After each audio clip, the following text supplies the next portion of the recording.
to Bosco Campus Vision. This is Rani, Assistant Professor, PG Department of Commerce, Don Bosco College, Kottayam. The last class we discussed what are the differences between branches and departments. Today we are going to discuss what are the differences between branch accounts and departmental accounts. Let's start today's topic. What are the differences between branch accounts and departmental accounts? Okay, on the basis of meaning, what is the difference between branch accounts and departmental accounts?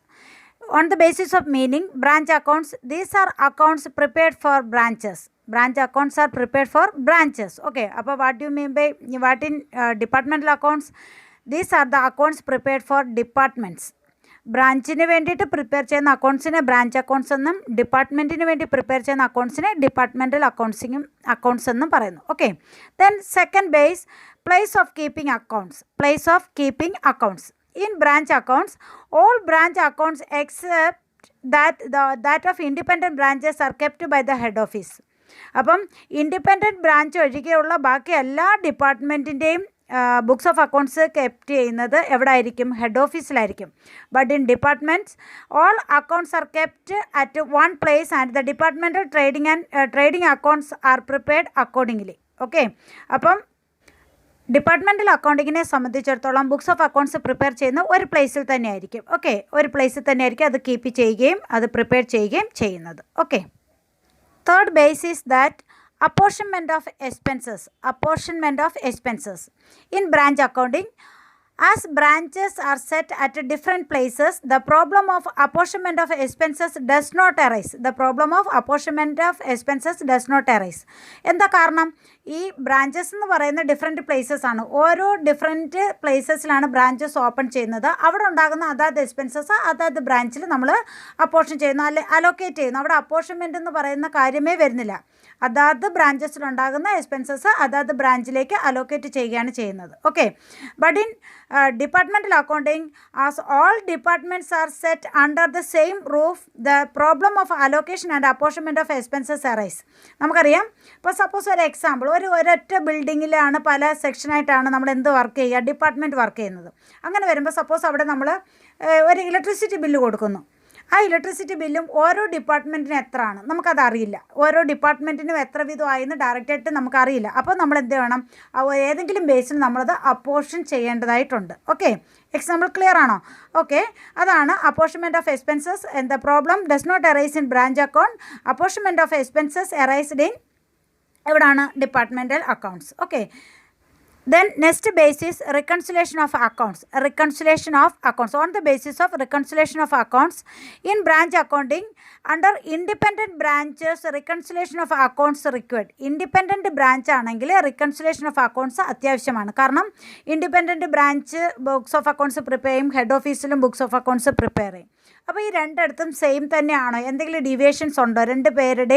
രണ്ടുപേരും prepare ചെയ്ത books of അക്കൗണ്ട്സിലെ എമൗണ്ടുകൾ തമ്മിൽ എന്തെങ്കിലും deviations ഉണ്ടോ? Account ബാലൻസുകൾ തമ്മിൽ എന്തെങ്കിലും deviations ഉണ്ടോ എന്ന് identify ചെയ്യേണ്ടതായിട്ടുണ്ട്. അതുകൊണ്ട് തന്നെ ഈ ബുക്സ് ഓഫ് അക്കൗണ്ട്സ് റിക്കൺസൈൽ ചെയ്യേണ്ടതായിട്ടുണ്ട്.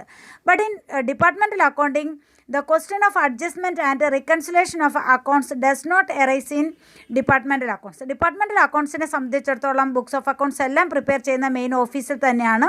അതുകൊണ്ട് തന്നെ റിക്കൺസിലേഷൻ്റെ ആവശ്യം എവിടെ വരുന്നതേയില്ല? ഡിപ്പാർട്ട്മെൻറ്റൽ അക്കൗണ്ടിങ്ങിൽ വരുന്നതേയില്ല. Okay, the next base is conversion of currency. Fifth base is conversion of currency. On the basis of conversion of currency in branch accounting, the problem of conversion of foreign branch figures may arise at the time of finalization of accounts of head office. ഒരു books of accounts head ഓഫീസിലെ books of accounts finalise ചെയ്യുമ്പോൾ, അല്ലെങ്കിൽ ആ ബിസിനസ്സിൻ്റെ whole profit അല്ലെങ്കിൽ net profit identify ചെയ്യുമ്പോൾ, തീർച്ചയായിട്ടും ഫോറിനിലാണ് നമ്മളൊരു ബ്രാഞ്ച് ഓപ്പൺ ചെയ്തെങ്കിൽ അവിടുത്തെ കറൻസിയെ നമ്മുടെ ഹോം കറൻസി ആയിട്ട് കൺവേർട്ട് ചെയ്യേണ്ടതായിട്ട് വരും. അങ്ങനെ പിന്നെ കറൻസിയെ കൺവേർട്ട് ചെയ്യേണ്ടതായിട്ട് വരുന്നു എവിടെ? ബ്രാഞ്ച് അക്കൗണ്ടിങ്ങിൽ അങ്ങനെ ഒരു കൺവേർഷൻ അത്യാവശ്യമാണ്. But in departmental accounting that problem does not arise. നമുക്കറിയാം, ഒരൊറ്റ റൂഫിൻ്റെ അണ്ടറിലാണ് എന്തുള്ളത്? ഡിപ്പാർട്ട്മെൻറ്റ്സ് ഉള്ളത്. അതുകൊണ്ട് തന്നെ എന്തില്ല, എവിടെ ആണെങ്കിലും അത് ഹോം കൺട്രി തന്നെയാണ്. അവിടെ എന്താണ്? അവിടെ കൺവേർഷൻ ഓഫ് കറൻസി എന്ന് പറയുന്ന ഒരു പ്രോബ്ലം ഉണ്ടാകുന്നതേ ഇല്ല. ഓക്കെ ആണോ? Then next one unrealised profit ആണ്. On the basis of unrealized profit, the difference is that the problem of unrealized profit in stock does not arise in branches. Transfer goods to other branches usually at cost price. നമുക്കറിയാം. Then sixth basis unrealized profit ആണ്. Unrealized profit. Okay. On the basis of unrealized profit, the difference is that in branch accounting, the problem of unrealized profit in stock does not arise as branches transfer goods to other branches usually at cost price.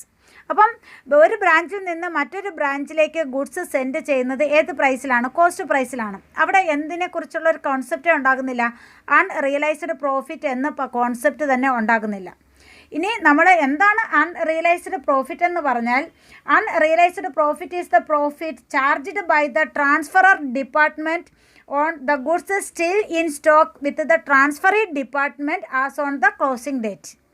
അപ്പം ഒരു transferor department മറ്റൊരു transferee ഡിപ്പാർട്ട്മെൻറ്റിലേക്ക് goods send ചെയ്യുകയാണെങ്കിൽ ആ goods നമ്മുടെ closing ഡേറ്റിൽ വിൽക്കാതെ ഇരിക്കുന്നു എങ്കിൽ ആ ഗുഡ്സിന്മേലുള്ള പ്രോഫിറ്റിനെയാണ് എന്തെന്ന് പറയുക? അൺറിയലൈസ്ഡ് പ്രോഫിറ്റ് എന്ന് പറയുക. അവിടെ ഗുഡ്സ് ട്രാൻസ്ഫർ ചെയ്യുന്നത് ഏത് പ്രൈസിലായിരിക്കും? മാർക്കറ്റ് പ്രൈസിലായിരിക്കും. ദാറ്റ് മീൻസ് സെല്ലിംഗ് പ്രൈസിലായിരിക്കും. അങ്ങനെ വരുമ്പോഴാണ് ക്ലോസിംഗ് സ്റ്റോക്ക് എപ്പോഴും നമ്മൾ കോസ്റ്റ് പ്രൈസിൽ മാത്രമേ വാല്യൂ ചെയ്യുള്ളൂ. അങ്ങനെ വരുന്ന പ്രോഫിറ്റിനെയാണ് എന്തെന്ന് പറയുക? അൺറിയലൈസ്ഡ് പ്രോഫിറ്റ് എന്ന് പറയുക. ഡിപ്പാർട്ട്മെൻറ്റൽ അക്കൗണ്ടിൻ്റെ കേസിൽ അൺറിയലൈസ്ഡ് പ്രോഫിറ്റ് എന്ന് പറയുന്ന കോൺസെപ്റ്റ് നമ്മൾ കൺസിഡർ ചെയ്യണം. Okay dear students, carefully listen this video and write the assignment question. What are the differences between branch accounts and departmental accounts? Okay.